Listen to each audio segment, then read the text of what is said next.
and welcome to my April wrap-up. I haven't done one of these in forever, and oh my god, this light is in my face. I guess I'm going to have to live with it because it is darkness over here without it. Well, anyway, I have actually read a whole bunch of books from last month, and I'm so excited to share them with you. So without further ado, here we go. So the first one is More Than We Can Tell. This is by the amazing Bridget Creamer. I know I'm probably completely butchering her name, but she actually sent us a finished copy of her second book. And this one I actually was really excited because it's actually signed to me. I love this book. I actually read it as an EARC. We had a giveaway up a couple weeks ago for you guys to actually win a hardback of this. Sorry guys, my allergies are really acting up. But this is a companion novel to her first book, Letters to the Lost. And if you haven't read either of these, you definitely need to. There's just so many bookish feels within them, and I loved it. This was such a great story. I hope we get more set in that world. The next one is actually one I finished just yesterday. This is Everywhere You Want to Be. This was supposed to be a Little Red Riding Hood retelling, but I really didn't feel like it had that aspect to it. It does mention Little Red Riding Hood, but it doesn't really have the elements of a retelling of what I would think that it would have. It does deal with ballet, which I think that this cover doesn't really tell you that, but it is a very good story. It's very thin. I would see it as a great spring, summer story to go read at the beach, read on the weekend. Just something that is cute, light, and something that is really easy and quick to read. I do think that I love this cover, but I do think a better cover for this one would have been maybe her red sunglasses that she talks about throughout the entire story with some ballet flats hanging off of it, and then having the New York cityscape behind it. I think that would have been a better rendition of the actual story. This one, although yes, it does fit because it has New York in it and the different paths that she can choose, it doesn't really show what the story is about.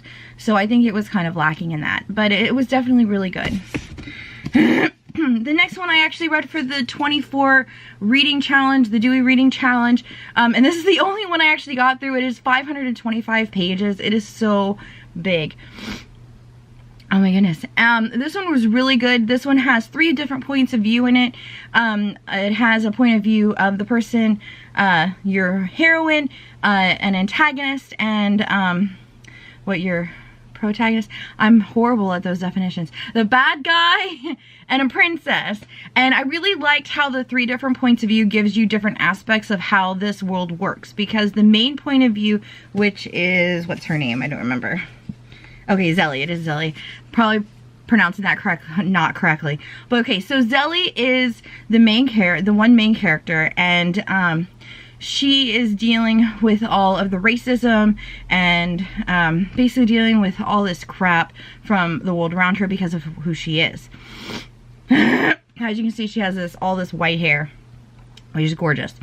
Well, then the next point of view is of a princess of their ruling nation, and she doesn't really see the same things as everybody else does against her, but she isn't exactly, like, she fully accepts her, but she's still a princess. I guess it's kind of hard. She's kind of in the middle.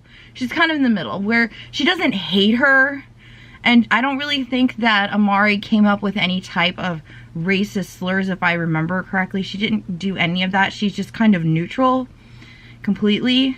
And then you have her brother, which his name is, I want to say Ian, is how you pronounce that. And he is the bad guy, but he is kind of torn between doing what is expected of him and doing what he believes is right. And they kind of clash against each other. It was a really good story. I really think that this was up with, like, the book, what is it, The Black Witch, which I loved. In that one, it's from the main character of basically who Ian would be, where, you know, you grow up one way, you're supposed to think one way, but then you find out, hey, that's wrong. So it was very interesting. This is a high fantasy. It definitely is something kind of high fantasy dystopian kind of thing. Definitely something to check out. I can't wait for the next book to this one. This ends on a somewhat of a cliffhanger. I kind of saw it coming, but it was really good. And I was like, yes, yes, I knew that was going to happen. Yes. Because it kind of just solves all their problems a little bit. So I'm really excited to see where book 2 goes. And oh my god, I'm dying. The next 2 books, I only have book 1 in print. This one I did a reread of Between the Blade and the Heart so I could read book 2, which was, oh, it's on the back of it. From the Earth to the Shadows, there's book 2. This is a duology from Amanda Hocking, and this is about Valkyries, but it's set in our type of world, so it was really, really good. I loved her spin on the whole Valkyrie tale and what she did with this, and book 2 was even more amazing, and I'm really kind of sad that this was just a duology because I definitely wanted more. This is, if you don't like Amanda Hocking, because this is the first book that I've actually read from her that I actually devoured and I loved it so much, definitely give this one a try. This is higher YA, almost into new adult, just because of the situations and things that go on. And the next one is Love, Songs, and Other Lies. This one is from Jessica Pennington. This one deals... had to think there. This one deals with the dual point of view as well as dual time. So this one deals with a girl getting on this bus. What's her name? I don't remember names. I'm so horrible at names. V. So V is a girl that wrote songs for this band, and now they're going on tour. This one is technically teen, but when they're in the now section, everybody is older. They're, 19 and 20. I think V is 18. And then when they go to the before, they're in their last year of high school. So this one deals with her and this other boy that I don't know what his name is either. Of course. Okay, so V and Cam, and they had a relationship in the then, and it kind of completely blew up in their faces. I don't remember why. I'm horrible. I don't remember why. This was like 4 or 5 books ago. I don't remember why, but it was really bad. And so they hadn't been on speaking terms, I think, for 2 years, and now she was supposed to be on this bus trip to do PR for the band because they won this world tour thing where it's kind of like what is it, like the Housewives of Orange County and stuff. What is it? I don't remember what it's called. It's gone. Poof. Poof. See, this is what school did to me. It's all their fault. And I'm dying. I'm so dying. But anyway, you guys know what I'm talking about. It's kind of like that. That's what they won.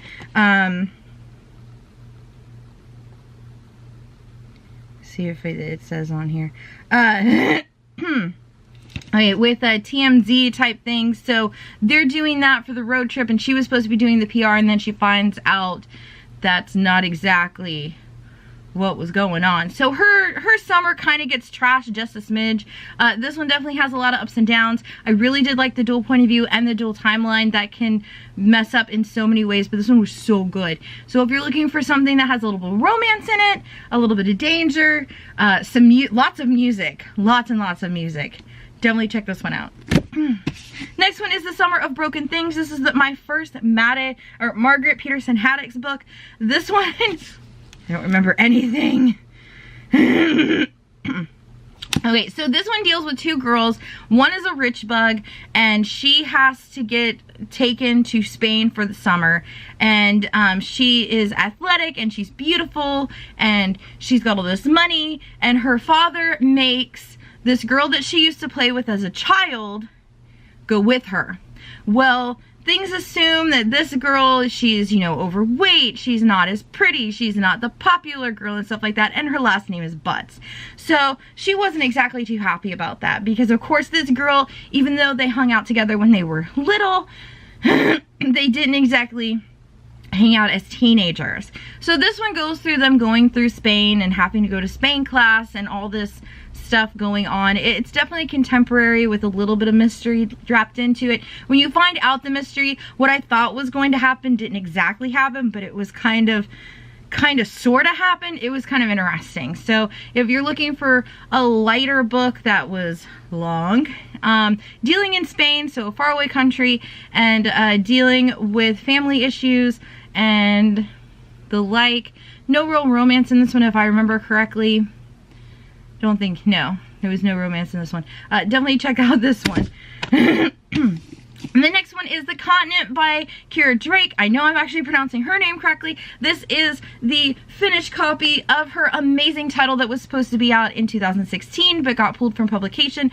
And she redid the whole thing and she did an amazing job. Oh my god, this is so much better than book one. I love all the cultural references that she does in it and the different names that she used, and it's just amazing. And there was a few things in here that I actually forgot happened in my ARC, which is actually above me, and I was heartbroken. And I just found out that for what is it, The Divide, which is what book 2 is going to be called, we might be getting dual point of views with that one. So I'm so excited to see how she does that, because I love this book so much. I was a full advocate of it even in its original form, and I love it. I love it so much. The next one is Starry Eyes by Jen Bennett. This was actually in my April uppercase, so Andy actually got my other copy that I had and she loved it as well. This one deals with a girl that is in love with a boy next door, and she ends up going on this camping trip, which she didn't realize that he was going with her, because at that point they hated, well, she hates him and she doesn't know why he basically abandoned her. This one has a lot of mystery wrapped up in it for that, as well as a whole lot of family issues. This one geared towards the summer book and things. This one deals with a lot higher YA issues of what's going on for a family, as well as there is a sex shop in this book. So I really liked the humor and everything that was in this. It was hilarious. It had a lot of shocking moments. Nothing like getting left in the middle of the woods and you wake up and your party's gone. So lots of stuff to deal with storms and animals and all of these things. So it's definitely something to check out. If you're looking for something to read for the summer while you're out camping, look no further than that one. And last but not least is The Black Witch, which I read last month. This was such a great story. She was our featured author 2 months ago for The Book Addicts, which you can find on Facebook under facebook.com/groups/The Book Addicts group. You can also just go to our Twitter and click the link that's in the pinned post as well. But she was our featured author for, what was that, March, and I finally got around to reading it in the beginning of April, and this book was so amazing. It is a high fantasy. It deals with all of the different racial things that can pretty much be used in today's life. I mean, it is just full of how these people were treated, and I really like the point of view of, I don't remember what her name is, Ellarine Gardner, where, you know, to start out, she's not exactly racist against these people full on, but she does have her issues. She definitely has her issues, and how she changes throughout the book is just a testimony to how, you know, just because you think that you are one way doesn't mean that you can't change. So I really liked that, because although yes, she might have been racist in the beginning, that is not how her character is. That is not how she ends up being. And I really, really love the romance in this and all the shocking revelations, and I just cannot wait for book 2. There is a prequel out right now, or I think it's an after this one. It's like a 1.5, I don't remember, but I haven't read it yet. It's on my Kindle. Definitely pick it up. And there's another one coming out, I think in July. And then we have the Iron Flower that's coming out later this year, I think in November, December, or next year, I don't remember. But check it out. Definitely read this, because it was so good. It was so good. So good. Don't let the first few chapters fool you. Read it, because it was amazing. That is everything that I read last month, that I physically read from cover to cover. None of these did I DNF. One book that I did DNF was this month's book for the Winter Haven Book Club, for the Young Adult Winter Haven Book Club. Oh, I'm out of breath.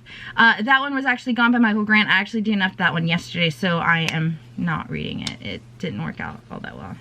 People disappear in that thing. It was too soon after watching Avengers Infinity War. Too soon. Yeah. That one's more middle grade versus teen anyway. I just really didn't like the way that the kids were acting and stuff like that, so it just didn't work out for me. If you like the Lord of the Rings, the Lord of the Flies, you might like that one. It's a way down to earth versus what happened in that book that I didn't read, and I'm never going to read it. But yeah, there is that. So I hope you guys have enjoyed this video and my rambling.